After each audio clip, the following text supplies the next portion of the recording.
సాధన ద్వారా Yes. సాధన ద్వారా శివస్థితికి అంటే మీకు మోక్షం అనేటువంటిది. అంతే, అంతే. కాబట్టి మనం ఇక్కడ శివస్థితి మనది అంటే స్వామి ప్రేమ దివ్యాత్మ స్వరూపులారా అన్నదానికి పర్యాయ పదంగానే మనం శివస్థితిలో ఉన్నాం కనుక చాలా పవిత్రమైన భావంతో పవిత్రమైన కార్యములతో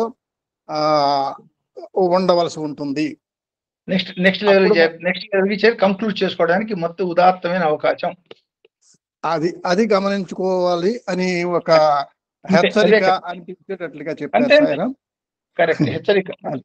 ఆల్రెడీ భగవంతుడి చేత దివ్యాత్మ స్వరూపులారా అనిపించుకున్నాం కాబట్టి మళ్ళీ కింద పడకుండా సరాసరి మోక్షం పొందేదానికి ప్రయత్నం చేయండి అని హెచ్చరిక ఇండైరెక్ట్ గా. Yes, you are right. Sairam sir.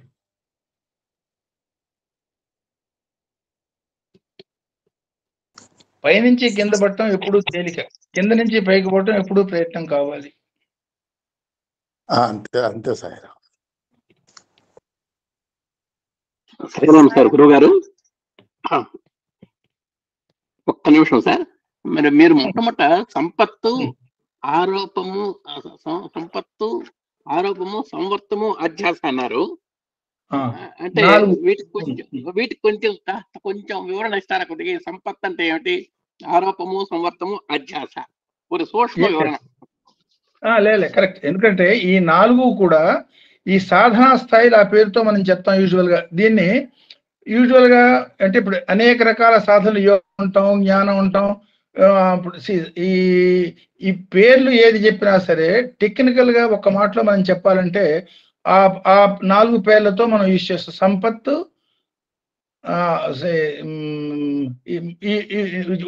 మళ్ళీ ఎర్లియర్ దీన్ని డిస్కస్ చేసాం, ఒకసారి సూక్ష్మంగా మళ్ళీ చెప్తాను మీకు. అంటే ఇప్పుడు ఫర్ ఎగ్జాంపుల్ ఉపాసనా విధులు అన్నాం మనం. ఈ సమితి సాధన అని ఇప్పుడు కొంతమంది మంత్ర జపం చేస్తారు, కొంతమంది యోగ మార్గం నేను ఇంతగానో ఈ శ్వాస మీద ధ్యాస అంటారు, ఇవిడు మంత్ర జపమే కరెక్ట్ అంటాడు. లేదు, నేను చెప్పిన రకరకాల పేర్లతో ఇవాళ సమాజంలో చలామణి అవుతూ ఉన్నాయి కదా. ఈ రకరకాల పేర్లతో చలామణి అవుతున్న వీటి మొత్తాన్ని కూడా ఈ సంపత్తు, ఈ ఆరోప, ఈ ఆధ్యాస, ఈ 4 స్థాయిలో వీటి అన్వయం చేసుకోవచ్చు అనే మాట. సపోజ్ భక్తి మార్గంలో మనం ఉన్నాము అనుకోండి, ఇప్పుడు మనం లేదు కర్మ మార్గం, భక్తి మార్గం, వీటిలో కనుక ఉండేటట్టయితే దీని యొక్క అన్వయాన్ని మనం సామీప్య, సారూప్య, సాలోక్య, సామీప్య, సారూప్య, సాయిక్య అని పేర్లు వింటూ ఉంటాం మనం. సాలోక్య ఒకే లోకంలో ఇద్దరు ఉండటం, సామీప్య దగ్గరగా ఉండటం, సారూప్య ఒకే రూపం పొందటం, సాయిక్య ఇవి కూడా చెప్తూ ఉంటారు భక్తి మార్గంలో. దీనికి భగవంతుడున్న లోకంలో ఉండటం, భగవంతుడికి సమీపంగా ఉండటం, భగవంతుడు ఏ మాదిరి గుళ్ళో కనుకైతే ప్రధాన విగ్రహానికి ఆ చుట్టూతో ఉన్నటువంటి అటుపక్క ఇటుపక్క ఉన్నటువంటి ద్వారపాలకులకి ఒకే మాదిరి డ్రెస్సు అది వేస్తారు. కానీ ద్వారపాలకుల్ని మనం భగవంతుడుగా అనుకోము. ద్వారపాలకులకు ఒకసారి నమస్కారం చేసి భగవంతుడిపై నమస్కారం లోపలికి దండం పెట్టుకుని వస్తాం. అది సారూప్య స్థితి. ఆ నెక్స్ట్ స్థాయి. ఈ 4 స్థాయిలు ఏ మాదిరిగా ఉన్నాయో ఈ 4 స్థాయిలకి సంపత్తు, ఆరోప, సమవర్త, ఆధ్యాస ఈ 4 స్థాయిల్ని కూడా ఈ సాధనా మార్గాల్లో మనం అన్వయం చేసుకోవచ్చు. అన్వయం చేసుకున్నప్పుడు ఫర్ ఎగ్జాంపుల్ ఉపాసనా మార్గంలో వీటిని కనుక అన్వయం చేసుకునేటట్టయితే ఉపాసనా మార్గంలో, భక్తి మార్గంలో, యోగ మార్గంలో వీటిలో ఇట్లా అనుకోవచ్చు. ఉపాసనా మార్గంలో మనం చేస్తున్నప్పుడు ఫర్ ఎగ్జాంపుల్ గురువు గారు చెప్పిన మంత్రం ఇంతకన్నా గొప్ప మంత్రం లేదు, నాది చాలా ఉదాత్తమైన ఆ నమ్మకం ఉంటుంది. ఇది తప్ప వేరే గొప్పది కాదు అనే భావన కూడా ఉంటుంది వాడికి. కొంతకాలం పోయినాక ఈ మంత్రం కొంత పరిణితి పొంది, సపోజ్ గాయత్రి మంత్రమే మనం ఉపాసన చేస్తున్నాం అంటే ఏదో కాస్తో కూస్తో జపం చేసేసి వదిలిపెట్టి వాళ్ళని గురించి మనం మాట్లాడటలే. తీవ్రమైన సాధన మనం చేస్తున్నప్పుడు ఇదే గాయత్రి మంత్రం జపం చేస్తున్నప్పుడు మనవాళ్ళు పెద్దవాళ్ళు మనకి చెప్పే 4 స్థాయిలు ఏం చెప్తారంటే ఈ 24 అక్షరాల గాయత్రి మహామంత్రం కూడా అందులో దానికి ముందు చెప్పబడ్డటువంటి భూహు భువ స్వాహ అనే ఆ మూడిట్లో లయమైపోతుంది. అంటే ఈ మొత్తం 24 అక్షరాల సమిష్టి కూడా త్రికూటంగా మారిపోతుంది. ఈ 3 కలిపి ఓంకారంలో లయమైపోతాయి. ఓంకారం నిశ్శబ్దంలో లయమైపోతుంది. నిశ్శబ్దంలో పరబ్రహ్మ యొక్క అనుభూతి పొందుతాడు. అంటే ఈ శబ్ద ప్రపంచం నుంచి నిశ్శబ్ద ప్రపంచానికి ప్రయాణం చేసేదానికి ఒక మంత్రాన్ని సాధనగా ఎన్నుకున్న వ్యక్తి 4 స్థాయిల్లో పోతాడు. మొట్టమొదటి స్థాయిలో వాడు చేసే మంత్ర జపం ఉన్నది చూసారా, దాన్ని సంపత్ స్థాయి. అంటే తను చేస్తున్న మంత్రాన్ని అత్యంత ఉదాత్తమైంది, చాలా గొప్పది, తను ఏ మోక్షానికి తీసుకుపోతుంది అని నమ్మటం, మిగతా అంత గొప్పది కాకపోవటం, ఈ భావంలో ఉండే స్థాయి సంపత్ స్థాయి. ఆరోప స్థాయికి వచ్చేటప్పటికి ఈ మంత్రం కన్నా మంత్ర భావం మీద ధ్యాస పెరుగుతుంది. అన్నీ సమానమే, ఒకే ఒక భగవంతత్వం, నాకు ఇది చెప్పింది వాడికి అది చెప్పింది అన్న స్థాయి రెండో స్థాయికి వచ్చేటప్పటికి వస్తుంది. మూడో స్థాయికి వచ్చేటప్పటికి మంత్ర భావమే ప్రధానం అవుతుంది మంత్ర శబ్దం కన్నా. నాలుగో స్థాయికి వచ్చేటప్పటికి మంత్ర అనుభూతి పొందటం, తానే ఆ జ్యోతిర్మయమైనటువంటి ఆ పంచముఖ గాయత్రి తత్వంగా మారిపోవటంగా మనం మంత్రపరంగా ఉపాసనా పరంగా దీన్ని అన్వయం చేసుకోవచ్చు. సపోజ్ అదే ఒక సమాధి, యోగ సమాధి, యోగ సాధకుడు ఈ సంపత్, ఆరోప, సంవర్త, ఆధ్యాస స్థాయిలో ఉండేటట్టయితే తను చేసే శ్వాస సాధన ఇదే గొప్పది మిగతా వాటి కన్నా. ఈ సోహం తత్వంలోనే నేను ఓంకారం పొందుతాను. సపోజ్ ఆ భావనలో సపోజ్ ఏ భావ సమాధి పొందాడు. సో ఈ నాద సమాధి అంటే ఆ నాదం మీదనే ధ్యాస ఉంటుంది, మిగతా ప్రపంచాన్ని మర్చిపోతాడు వాడు. ఈ నాదం మీదనే ధ్యాస పెట్టి మిగతా ప్రపంచాన్ని మర్చిపోయినటువంటి స్థితి పొందిన స్థితి కనుక మొదటిదేటట్టయితే ఈ నాదానికి ఆధారమైనటువంటి భావం, ఆ భావాన్ని పట్టుకుని సంపూర్ణంగా ఈ మిగతా ప్రపంచంతో సంబంధం లేకుండా పోయే స్థితి రెండోది కనుక ఏంటట్టయితే, మూడో దాని దగ్గరికి వచ్చేటప్పటికి మొదటిది దృశ్య సమాధి తను భావించేది, రెండోది నాద సమాధి, మూడోది భావ సమాధి, నాలుగోది చలిత సమాధి. సర్వకాల సర్వావస్థల్లో అందరిలో చెలిస్తూ ఉన్నా కూడా చూడటానికి సాధారణమైనటువంటి మామూలు మానవుడు, భగవాన్ సత్యసాయి ఫర్ ఎగ్జాంపుల్, మనతో మాట్లాడుతూనే ఉన్నారు, మనతో చేస్తూనే ఉన్నారు, కార్యక్రమాలు చెప్తూనే ఉన్నారు, ఇతర చేత చేస్తూనే ఉన్నారు. ఆయన ఉన్న స్థితి ఏమిటాయి అంటే సర్వకాల సర్వావస్థల్లో సమాధి, చలిత సమాధి. ఆ స్థితి దాకా పోయే 4 స్థాయిల్ని ఈ సంపత్, ఆరోప, సమవర్త, ఆధ్యాస అనొచ్చు. సపోజ్ దీన్నే జ్ఞాన మార్గంలో కనుక మనం అన్వయం చేసుకునేటట్టయితే, నేను నా భగవంతుడు నేను సేవకుడు. రెండో స్థాయికి వచ్చేటప్పటికి సో భగవంతుడికి నేను రిప్రజెంటేటివ్. మూడుకి వచ్చేటప్పటికి భగవంతుడికి నేను రిప్రజెంటేటివ్ అంటే హైర్, నెక్స్ట్ హైర్, నేనే నెక్స్ట్ లెవెల్ అంటే భగవంతుడి యొక్క సుతుడు స్థాయి. అంటే ఏమిటి, హిత, ప్రహిత, కింక్, సుత స్థాయి ఉన్నది. నాలుగో స్థాయికి వచ్చేప్పటికి తానే భగవంతుడు కావటం. జీసస్ చెప్పిన I'm the son of God, I'm the representative of God, I'm the son of God, I'm God, ఆ మాదిరి అనుకోవచ్చు. సో దీన్నే ఫర్ ఎగ్జాంపుల్ మనం చేసే సేవాయి కార్యక్రమాలు చేస్తున్నాం. వీటిల్లో భగవంతుడు నాకు చెప్పాడు నేను చేస్తున్నాను అనే భావంతో మొదలు పెడతారు. ఎంత చిట్ట చివరికి వచ్చేటప్పటికి తన్మయత్వంతో చేసేది, చేయించుకునేవాడు, చేస్తున్నది సర్వం భగవంతుడు అనే స్థితి ఆ స ఏవం భగవాన్ స్థితి.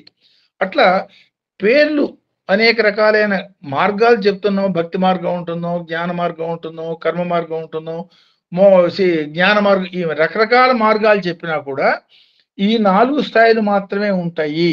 అంటే సంపత్ అనేది ప్రాథమిక స్థాయి అయ్యేటట్టయితే, ఆరోప అనేది సెకండ్ లెవెల్, సమవర్త అనేది దాదాపు పరిణితికి దగ్గర స్థాయి, ఆధ్యాస అనేది భగవంతుడిగా మారిపోవటం, ఇంకా వేరే ధ్యాస లేకుండా ఒకే ఒక ధ్యాస, అది భగవంతుడు భ్రమర కీట న్యాయంలో భ్రమరం కీటకం అయిపోవటం స్థాయి.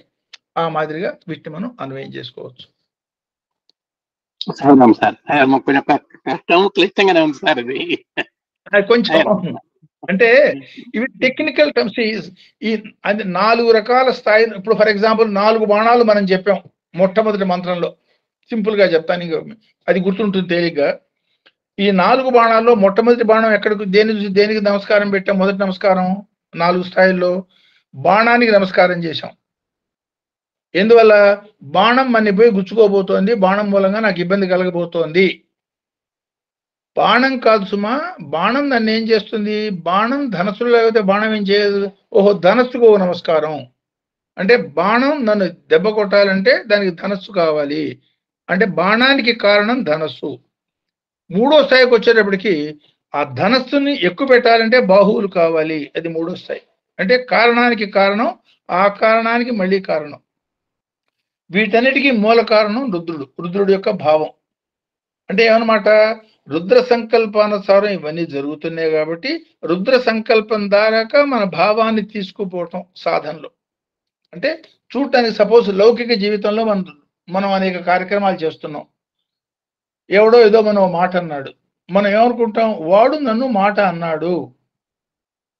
వెంటనే మనకి మనసు చెరుస్తుంది, లేదా కోపం వస్తుంది, మనసు డిస్టర్బ్ అవుతుంది. కారణం ఏమిటి? వాడు నన్ను అన్నాడు అని. దీనికి కారణం ఆ మాట మీద, వాడు అన్న మాట మీద, వాడు మన తిట్టిన తిట్టు మీద మనం దృష్టి పెట్టాం కాబట్టి. ఎందుకు తిట్టాడు వీడు? ఎంతో మంది ఉన్నారు కదా, వాళ్ళని అనలేదే, నన్నే ఎందుకు అన్నాడు, ఎందువల్ల ఇది జరిగింది అనే ఆలోచన మనకు వచ్చినప్పుడు మనలో రియాక్షన్ తగ్గుతుంది. ముందు వాడి మీద ఇమ్మీడియట్ గా ప్రతిచర్యకి దిగం. ప్రతిచర్యకి దిగకపోవటం మూలంగా మన ఎనర్జీ డిస్టర్బ్ కాదు, మన భావం డిస్టర్బ్ కాదు. సో ముందు మనస్సుని స్థిరం చేసుకునే ప్రయత్నంలో ప్రాథమిక ప్రయత్నము. ఈ ప్రాథమిక ప్రయత్నం తర్వాత 2వ స్థాయిలో కొంచెం స్థిరమైన మనస్సులో నుంచి అన్నిటినీ సమానంగా చూడగలిగినటువంటి స్థితి. అంటే ఇంకా ఒడిదుడుకులు ఉన్నాయి. ఇప్పుడు ఫర్ ఎగ్జాంపుల్ అర్జునుడు సాక్షాత్ కృష్ణుడి దగ్గర నుంచి యోగం తీసుకున్నాడు, బ్రహ్మాండంగా యుద్ధం చేస్తున్నాడు. ఆ యుద్ధం చేసే స్థితిలో కూడా సాక్షాత్ రుద్రుడు తన ముందు జ్వలిస్తున్నటువంటి త్రిశూలం తీసుకుని పోతున్నప్పుడు ఆ త్రిశూలం నుంచి వచ్చిన చిన్న చిన్న త్రిశూలాలు అందరినీ చంపుతుంటే వాళ్ళ మీద తన బాణాలు పడుతున్నాయి అన్న దృశ్యం కూడా చూశాడు. ఇంత చూసినా సరే కొడుకు చచ్చిపోయినాడు అనగానే వెంటనే మళ్ళీ మోహావేశలకి లోనవుతాడు. అంటే ఏమన్నమాట అర్థం? సాధనలో మన మనస్సుని స్థిరం చేసుకునే ప్రయత్నమే మొదట ఉండదు, దానికి చేసే ప్రయత్నం అనేది మొదట. ప్రయత్నంలో కొంత సాధించిన తర్వాత కూడా చిన్న చిన్న ఒడిదుడుకులప్పుడు మనస్సు డిస్టర్బ్ అయ్యేది 2వ స్థాయి. ఈ వెంటనే మళ్ళీ తిరిగి నార్మల్సీకి వచ్చి మళ్ళీ సాధనలో ప్రవేశపెట్టుకున్న మనస్సుని స్థిరత్వాన్ని పొందేదానికి, అంటే ఆల్మోస్ట్ స్థిరం అనే స్థితి, దృశ్య సమాధి స్థితికి 3వ స్థాయి.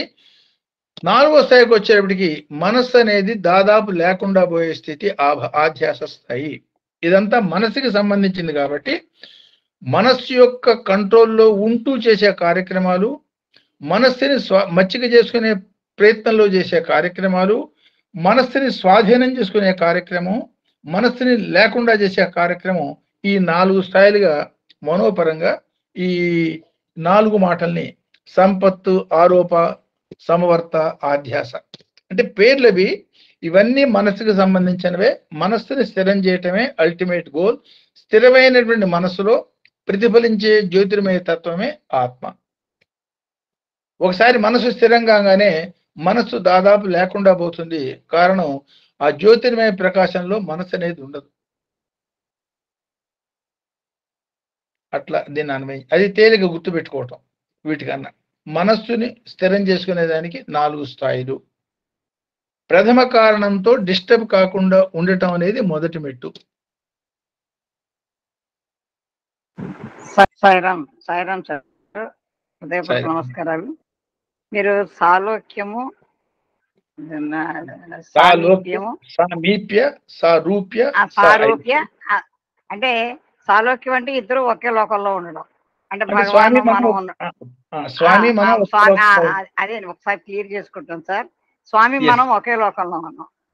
తర్వాత సామీప్యం అంటే భగవంతు స్వామి చింతనలోనే మనం ఉన్నాం, స్వామి సేవలో చేయడం.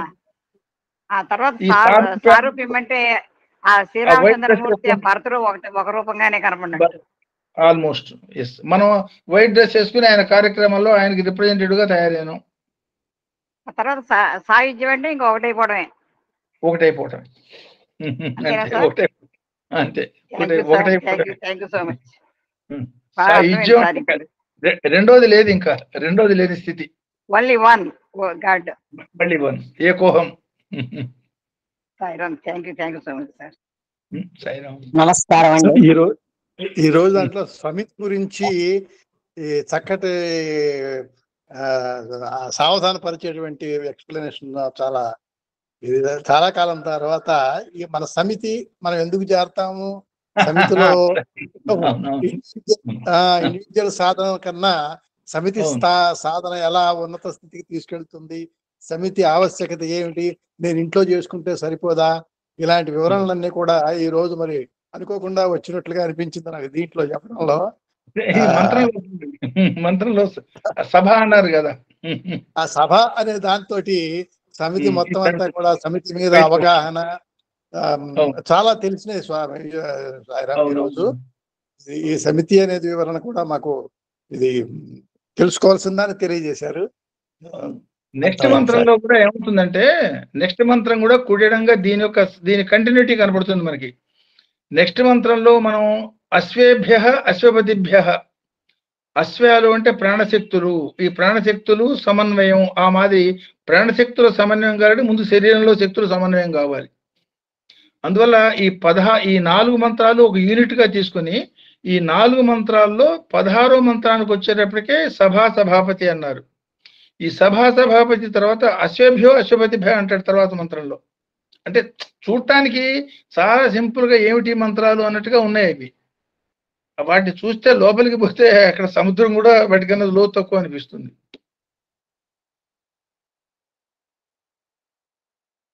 సాయిరామ్ అండి. శాస్త్రి గారికి, ఎమ్మెల్యే గారికి నమస్కారాలు. చాలా బాగుంది. ఫస్ట్ సంపత్, ఆలోప, సమవర, అధ్యాస, ఈ 4 మంత్రాలు ఇవన్నీ అన్నారు. ఇది బాణంతో కూడా చెప్పారు. బాణానికి నమస్కారము, బాణ ఎక్కువ పెట్టడం, ఇవన్నీ కూడా చెప్పారు. ఆఖరణ రుద్రుడు అన్నారు 4. అవి మతులు వేరైన మతాలన్నీ ఒకటే అన్నారు. దీని సారాంశం అంతా ఒకటేను. కొంతమంది సాధకులు ఉంటారు, సాధకులు కాని వారు ఉంటారు. దేవుడి దృష్టిలో అందరూ ఒకటేనన్నారు. ఇదే పంచాక్షరి మంత్రం అని కూడా అన్నారు. ఇది మంత్రం అన్నారు. ఎవరికి ఏది ఇవ్వాలో అది స్వామి ఇస్తాడు. ఎవరిని ధృవీకరించారు. అధికారం ఉన్నదని అధికారం లేకపోయినా స్వామి దృష్టిలో ఒకటే. తిరస్కార భావం స్వామికి భగవంతుడికి ఉండదు అన్నారు. తర్వాత అర్జునుడు బాణాలు వేశాడు, బాగా ఉంది. కానీ ఈ అభిమన్యుడు ఈనాడు అనగానే కూలబడిపోయినాడు. సాధన తర్వాత మళ్ళీ సాధన చేసి మనస్సును స్థిరం చేసుకొని యుద్ధం చేశాడు. ప్రతి ఒక్కరూ మనం దిగజారిపోకూడదు, మన దుఃఖానికి దిగజారకూడదు అనే ఒక ఇది చెప్పారు మీరు. అది బాగుంది, చాలా బాగుంది.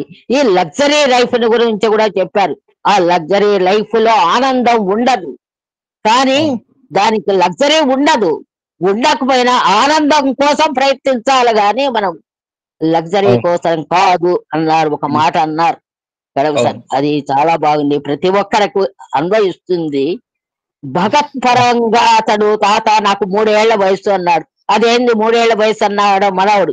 కానీ నీ దగ్గర నుంచే 3 ఏళ్ల నుంచే నేను నేర్చుకోవడం, నాకు వయసు ఎంత ఉంటే ఏమి, ఆధ్యాత్మికంగా నేను 3 ఏళ్ళే ఎదిగాను అని చెప్పి అన్నాడు.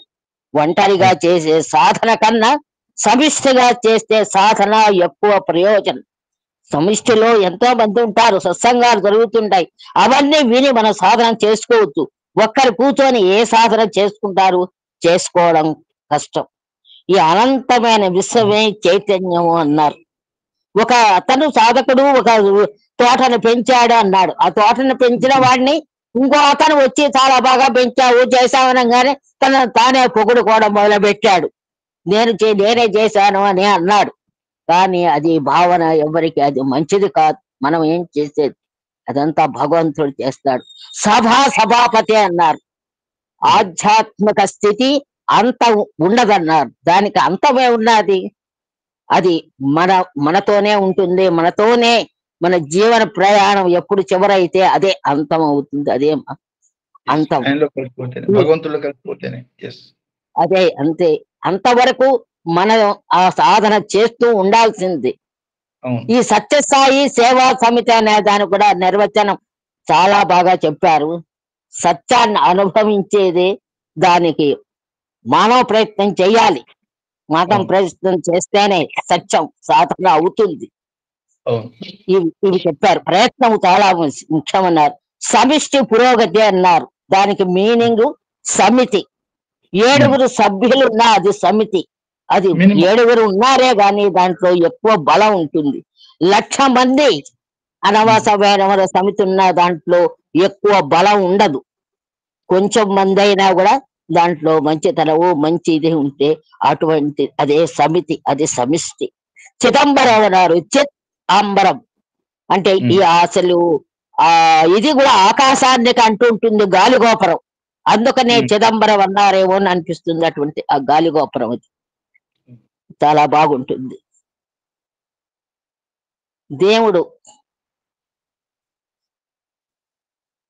దేవుడిని మనం రాయి అనకూడదు, రాయిని దేవుణ్ణి అనాలి అని అన్నారు. ఒక మాట అన్నారు. ఆ రాయి కఠినమైంది. రాయిని మనం దేవుడు అనాలి. దేవుణ్ణి మనం రాయి అనకూడదు. అది చాలా కఠినమైన మాట. కఠినంగా ఉంటుంది. చాలా బాగుంది. మనుషులతో సత్సంగం చెయ్యాలన్నారు. సత్సంగం అదే సభ అన్నారు. ధర్మం న్యాయం మార్గంలో దాంట్లో నిరాకార సాధన చెయ్యాలి, ప్రయత్నం చేయాలన్నారు. శరణాగతి తత్వంగా ప్రయత్నం చేసి చేయాలన్నారు. చాలా బాగుంది. మార్కండేయుడు శరణాగతి తత్వం పొందాడు. మా శరణాగతి అన్నాడు అంతే. శివుడు శరణాగతి అన్నాడు. ఇంకా ఆయన ఏమీ అనుకోలే, ఆయనే కాపాడాడు. ఈ అనంతమైన ఈ విశ్వశక్తి అంతా ఒక్కటే. విశ్వంలో ఉన్నది అనంతమైన శక్తి అన్నారు. అదే దైవ శక్తి ఒకటే అన్నారు. గుణాతీతుడు గుణాతీతుడు కావాలి. అది గుణాతీతుడు భగవంతుడు. మనం సాధనలో భగవంతుని సేవించాలి అన్నారు. ఒక ఒరిస్సా అతను వస్తే అదేదో పడిపోతే రక్షించాడు. స్వామి అన్నారు. ఆయనకు మోక్షం వస్తుంది. మనం ఏదన్నా స్పాంటేనియస్ గా అతను చేసిన పనికి చేశారనిపించింది నాకు.